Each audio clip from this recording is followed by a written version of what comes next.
um resumo do que eu aproveito aqui nesse estudo que eu fiz para mim.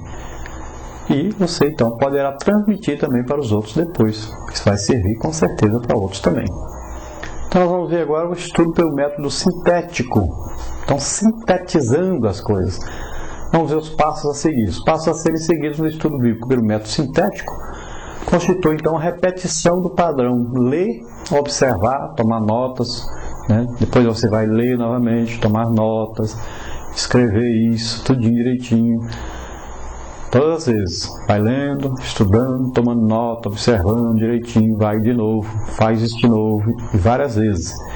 Então isso continua até que você tenha encontrado então todas as informações que deseja descobrir, independentemente de quantas leituras tenha que fazer. Recomendações importantes nesse tipo de estudo para seu maior proveito no estudo bíblico pelo método sintético. Siga a seguinte então orientação. Vamos ver. Descubra então o tema principal do seu livro que você está lendo. Para você sintetizá-lo ou resumi-lo, você descubra qual é o tema principal desse livro.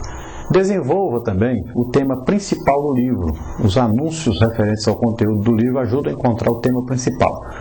Tais anúncios são afirmações que o autor faz antecipadamente, dizendo o que vem a seguir. Por exemplo, o Evangelho de Mateus começa com o seguinte anúncio: livro da genealogia de Jesus Cristo, filho de Davi e filho de Abraão. Mateus 1:1.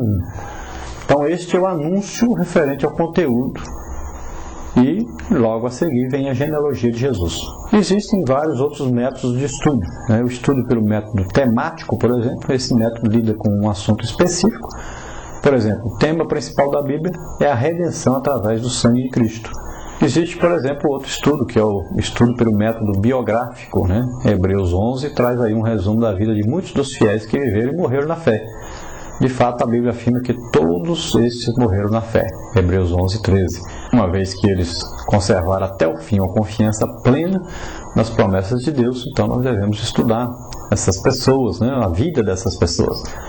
A biografia dessas pessoas, onde nasceu, quem é o pai, quem é a mãe, o que ele fez durante a sua vida, quais os altos e baixos, né? Como eles estiveram quando estavam sendo obedientes, o que aconteceu com eles quando eles estavam na desobediência, quais os pecados que cometeram, né? O que eu tenho que aproveitar de bom e o que eu aproveito que eles fizeram de ruim que eu não devo fazer. Tudo isso você vai estudando desses personagens bíblicos. Bom, a nossa lição número 13, vamos ver o resumo dessa lição aí. Então ela fala para nós o valor do estudo da Bíblia. Estudar a Bíblia então é muito mais do que apenas lê-la. Como o nosso tempo é pouco, nós vamos ver aí um resumo então da nossa lição, passando por um questionário. Esse questionário que nós fazemos para auxiliar o professor, para que ele possa distribuir também aos alunos para que eles leiam a revista. A primeira pergunta aí é: ó, quanto amo a tua lei, é a minha meditação em todo dia. Então, Salmos 119:97, texto áudio. Depois, a número 2, para completar também, verdade prática.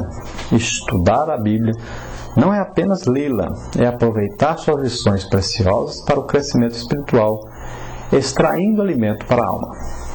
Na parte número 3, complete também. Estudar a Bíblia é muito mais do que apenas lê-la. Na simples leitura, encontramos alguns benefícios para a mente e para a alma. Mas no estudo, há maior aproveitamento do conteúdo e da mensagem exarados no livro santo. Parte número 1 aí, pergunta número 4. O que é ler a Bíblia? Então, que livro lia o mordomo Mó de Candace, rainha dos etíopes, em Atos 8, 27 e 28? Ali é onde ele pergunta, é enviado ali Filipe, e ele acompanha o carro daquele mordomo Mó, que era um primeiro-ministro da rainha dos etíopes, né? Candace aí um título honorífico. E Filipe é enviado por Deus ali. Ele está lendo o livro do profeta, então, Isaías. E Filipe pergunta: você está entendendo o que você está lendo? E ele diz: como vou entender se não há ninguém que me explique? Então Filipe subiu ao carro e ensinou a palavra de Deus àquele homem. E quando viram água, ele disse: quem me impede de ser batizado? Então Filipe disse que nada, se você crê que Jesus Cristo é o Senhor, né, o Salvador, então Você pode ser batizado, e Filipe então desceu com ele e o batizou nas águas. Pergunta número 5. O mordomo bode Candace, rainha dos etíopes, entendia o que lia?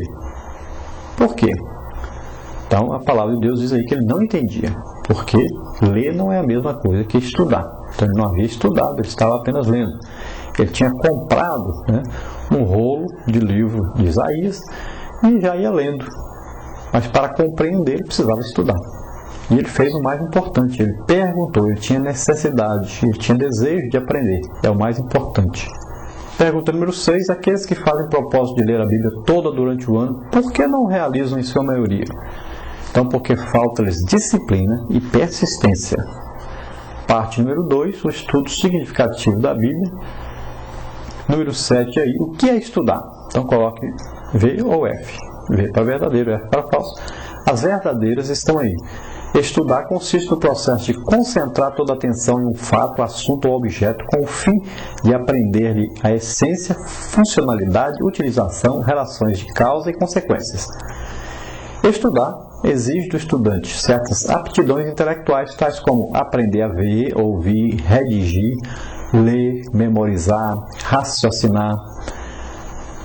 Todo cristão, especialmente os alunos da escola dominical, precisa estudar com afinco as Sagradas Escrituras, tendo em vista a necessidade de aprender sua mensagem, essência e significado. Como deve ser o estudo aplicado da Bíblia?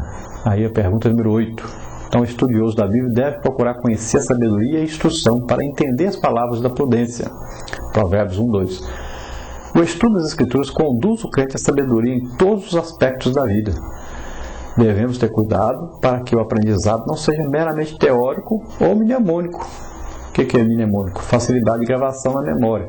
Então não é apenas decorar, mas aprender. Qual deve ser o principal objetivo do estudo bíblico? Pergunta número 9. Então, a prática dos princípios divinos na vida cristã diária. Parte número 3. Benefícios no estudo da Bíblia. Cite pelo menos 4 benefícios do estudo da Bíblia. Então, crescer em conhecimento, evitar as meninices, meditação e prevenção.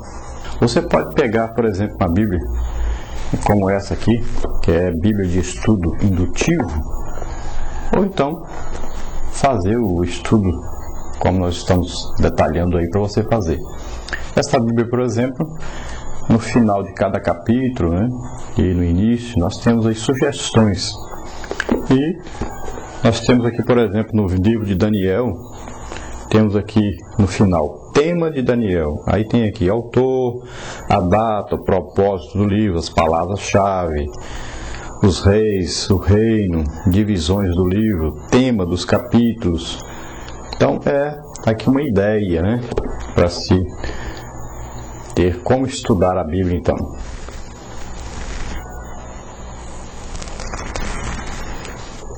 Continuando então, aí o nosso questionário. A nossa pergunta número 11 diz: ligue a primeira coluna de acordo com a segunda. Então nós temos aí essa maneira, você vê aí como é que é para ligar. Vamos ver aí, meditação. Ó, quanto amo a tua lei, é a minha meditação e todo dia. Depois, evitar as meninices. Quando os crentes não leem a Bíblia, nem tampouco a estudam, quase sempre portam-se como meninos espirituais. Depois, crescer na graça e no conhecimento. Todo crente necessita ler e estudar a Bíblia diariamente para crescer no conhecimento de nosso Senhor Jesus Cristo, segundo Pedro 3,18. Depois, prevenção. Então, precisamos ter a palavra de Deus escondida em nosso coração agora, para não pecarmos contra o Senhor. Salmo 119:11. Temos aí na parte número 4, como estudar a Bíblia. Com que tipo de atitudes devemos estudar a Bíblia? Então, com atitude espiritual e com atitude intelectual. Número 13, quais os tipos de atitude espiritual devemos ter ao estudar a Bíblia? Então, humildade, fé e oração e santidade. Número 14, complete. Ó profundidade das riquezas, tanto da sabedoria como da ciência de Deus. Quão insondáveis são os seus juízos e quão inescrutáveis os seus caminhos. Romanos 11:33, Mateus 11:25. Número 15. Quais são as chaves que abrem as portas da percepção das verdades emanadas da palavra de Deus? Então, a oração e a fé. Pergunta 16. A leitura e o estudo da Bíblia devem levar o estudioso a quê? A não pecar contra Deus. Pergunta número 17. Quais os tipos de atitude intelectual devemos ter ao estudar a Bíblia? Então, método, anotações e observar regras de interpretação bíblica. Pergunta número 18. Cite algum método simples, porém eficaz de leitura bíblica. Coloque V para verdadeiro, F para falso. Seguir uma tabela, então, de leitura que se encontra em muitas Bíblias. Ler 3 capítulos por dia, de segunda a sexta, e 5 capítulos aos domingos e feriados.